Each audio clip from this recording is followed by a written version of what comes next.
Banyak orang yang tidak faham bahwasanya memberi makan dan minum itu dalam Islam adalah salah satu cara untuk mendapatkan amal jariyah.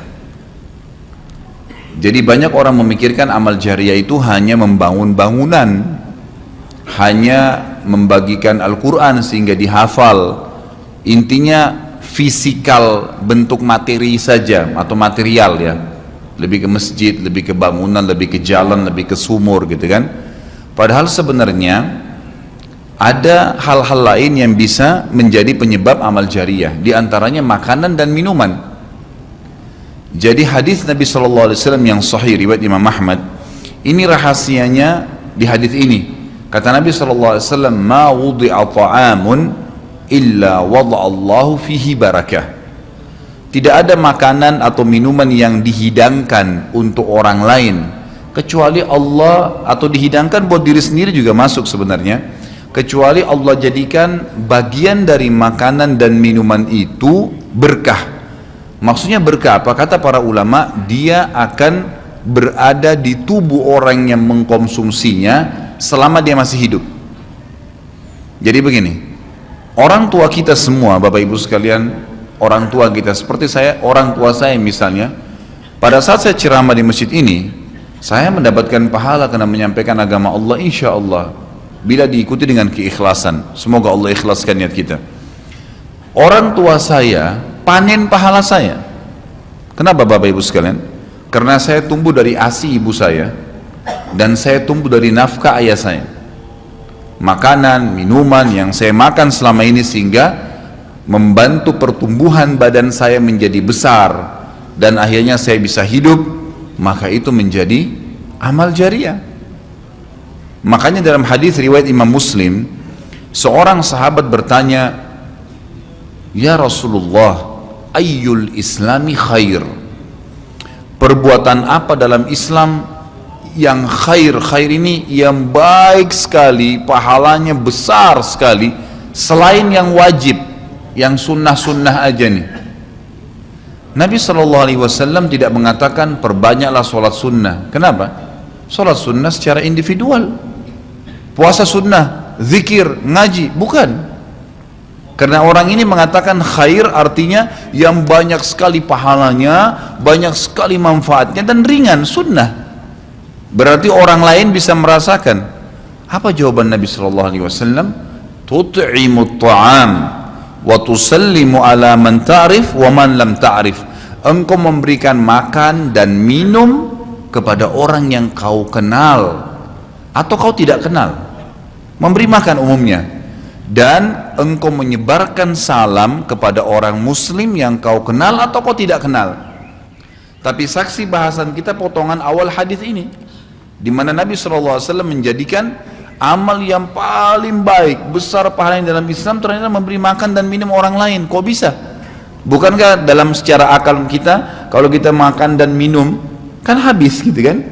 Ternyata yang dibuang oleh tubuh itu yang tidak dibutuhkan saja. Yang jadi, mohon maaf, air seni kita, air kencing dan buang air besar jadi tinja, itu yang tidak dibutuhkan oleh tubuh, tapi yang dibutuhkan diambil, diserat gitu kan? Dia akan menjadi bagian daripada otot-otot, urat-urat yang memang membutuhkan pembaharuan, atau bahkan menjadi bagian daripada darah di tubuh kita, dan seterusnya. Tubuh kita terdiri dari 75% air. Dan Allah SWT mengatakan dalam Al-Quran, a'udzubillahi minasyaitonirrajim, waja'alna minal ma'i kulli syai' hayy. Kami jadikan dengan air itu segala itu bisa hidup. Dan memang seperti itu. Manusia bisa hidup dalam sebulan tidak makan, tapi manusia nggak bisa hidup kalau sebulan nggak minum. Bukan sebulan, seminggu nggak minum. Makanya para sahabat, beberapa riwayat menyebutkan seperti Abi Dzar radhiyallahu anhu, beliau mengatakan waktu beliau datang ke Mekah untuk mencari tahu berita tentang Nabi SAW, saking khawatirnya kalau beliau mengaku mau cari Nabi, karena semua orang yang datang dari luar Mekah mencari Nabi Muhammad SAW waktu zaman di Mekah itu digebukin atau dipukul. Dia dari suku Kifar, dia khawatir. Maka dia bilang, karena khawatir saya ditahu orang asing, saya juga kalau beli nanti retorika bahasa saya berbeda, maka saya minum air Zam-Zam. dan selama beberapa hari dia tinggal di Mekah itu 2 minggu cari Nabi SAW, 2 minggu minum Zamzam nggak makan apa-apa, dan bisa itu kan minum air. Beberapa sahabat juga dalam riwayat Bukhari menjelaskan mereka pernah tinggal di Mekah selama sebulan tidak minum kecuali air Zamzam, bisa hidup. Apalagi memang Zamzam punya kelebihan ya. Zamzam itu kata Nabi SAW adalah makanan dan minuman yang menyehatkan dan mengenyangkan. Tapi intinya air gitu kan, intinya air. Fungsi air banyak sekali kan gitu. Tadi kalau kita masuk makanan dan minuman dulu, memberikan makan dan minum dalam Islam ini sangat besar pahalanya, sebagaimana saya jelaskan, dan termasuk amal jariah. Di dalam Islam ada beberapa kegiatan yang kita disuruh untuk memberikan makan dan minum orang, seperti misalnya membuka puasakan orang lain dengan minum dan makan, dan dijanjikan pahala yang besar. Man fattara sha'iman kana lahu mithlu ajri sha'imin min ghairi an yanqus min ajri sha'imin syai'a. Siapa yang membuka puasakan orang lain, maka dia akan dapat pahala orang itu tanpa dikurangi sedikit pun dari pahala orang yang buka puasa tadi. Dan Umar bin Khattab radhiyallahu anhu pernah memanen pahalanya 1 kota Madinah di zaman khilafah beliau dengan air. Jadi zaman khilafah beliau di akhir hidupnya, atau maaf di akhir khilafahnya beliau sempat di akhir Ramadan juga, bukan di akhir khilafah, mohon maaf, di akhir Ramadan, dia salah 1 tahun khilafahnya beliau sempat ingin membuka puasakan orang, sudah mau habis Ramadan, ingin dapat pahala. Waktu itu beliau jadi khalifah, jadi raja, diiklankanlah di Madinah, ya dia bilang pada pembantunya, gulamnya, tolong iklankan kalau saya akan buka puasakan orang. Ingin cari pahala, orang semua diiklanin. Amir Mu'minin bin Khattab mengundang buka puasa. Orang-orang pada berbondong-bondong datang. Yang undang siapa? Raja. Yang orang bayangkan ini akan ada kambing bakar, yang akan ada ini, akan ada itu, macam-macam. Raja yang undang, gitu kan? Ternyata Bapak Ibu sekalian, waktu sudah ngumpul semua jemaahnya, masyarakat depan Umar menyuruh membagikan gelas-gelas yang zaman itu memang terbuat dari tanah liat. Kemudian dibagikan satu-satu dan disuruh antri di sumur. Gitu kan? Karena memang mereka minumnya di sumur waktu itu, tidak ada sumber air yang lain gitu kan. Mereka antri di sumur, lalu mereka ambil isi air masing-masing di sumur itu, antri kemudian sambil duduk. Setiap kali seseorang di antara mereka dituangkan air di gelasnya, mereka berkata, mungkin sebentar keluar kurmahnya, makanannya dan seterusnya. Begitu terdengar azan, kata Umar kepada pembantunya, sampaikan kepada seluruh muslimin, silakan berbuka puasa dengan air yang ada di tangan mereka. Maka dia pun mengatakan silakan buka puasa, dan selesai segelas air ini maka selesai buka puasanya Amir Mu'minin gitu. Orang akhirnya bubar, tapi pada saat itu orang faham Umar bin Khattab ingin mencari pahala orang gitu kan, ingin mencari pahala saja. Dan ini sudah saya tekankan, kalau menjelang Ramadan Anda juga bisa ikuti pengajian saya di YouTube, ada judulnya Dahsyatnya Ramadan. Salah satunya itu kalau tiba Ramadan ikhwah, maka maksimalkan waktu membuka puasakan orang. Apa susahnya membeli sedus air, ya, air mineral, berapa harganya? 20.000, 30.000, 20.000 rupiah kalau nggak salah ya. Air mineral gelas, isinya berapa? 40 sekian.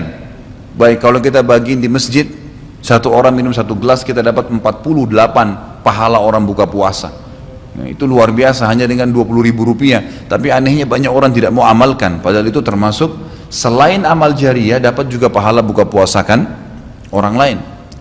Nabi SAW dan juga merupakan ciri para nabi-nabi, mereka itu paling senang mengikram tamunya, dan beliau menjadikan sebagai sebuah prinsip dasar dari iman kepada Allah dan hari akhir, sebagaimana beliau bersabda dalam hadis Bukhari Muslim, man kana yu'minu billahi wal yawmil akhir falyukrim daifahu.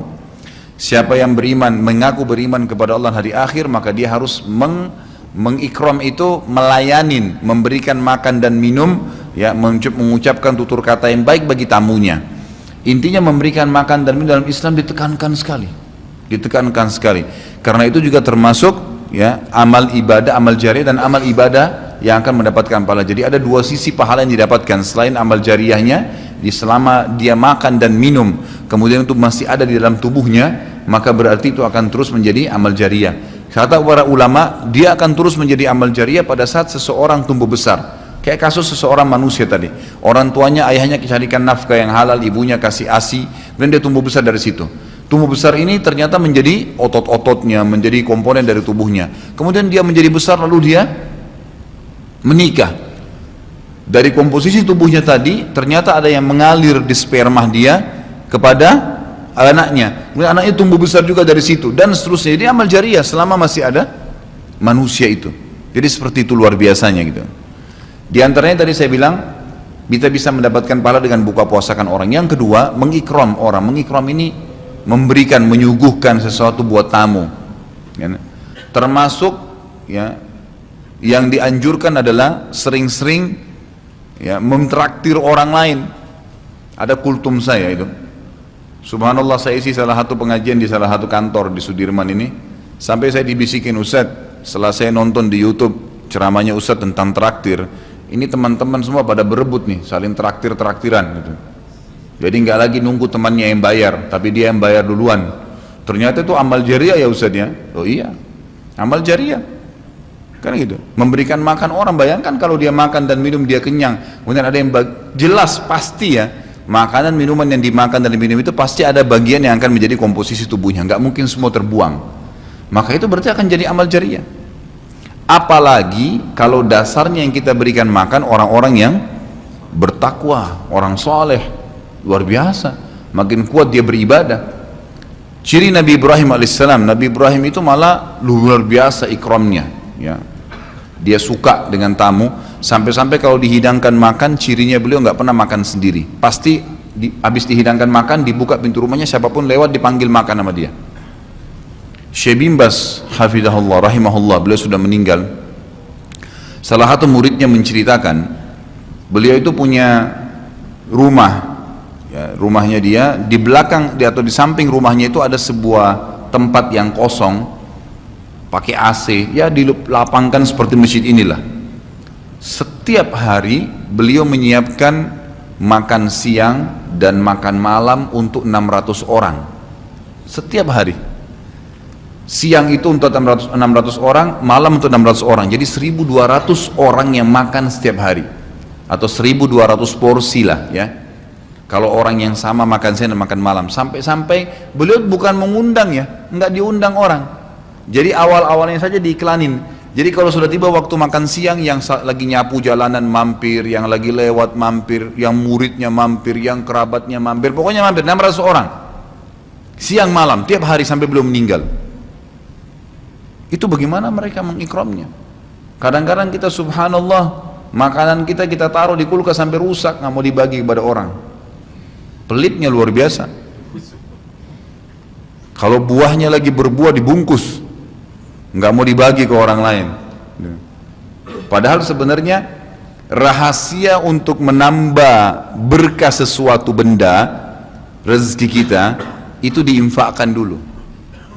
Kata Nabi SAW di dalam hadis Bukhari, Allah SWT berfirman, ya ibna Adam anfik alaik, wahai anak Adam, infak dulu baru saya infakkan kepadamu. Artinya baru saya berikan, bukakan rezeki itu. Kita kalau mau otomatis ya, spontan, begitu dapat makanan, ada makanan terus langsung dibagi langsung pada saat itu. Nih bagi sama teman misalnya, atau kita porsinya sebagian, atau kita beli bungkus yang lain. Ini saya beli satu bungkus makanan 10.000, beli satu bungkus yang lain khusus kasih fakir miskin sebagai tanda syukur terhadap makanan tadi itu, langsung diinfakkan. Itu spontanitas, tidak berhenti rezekinya tuh.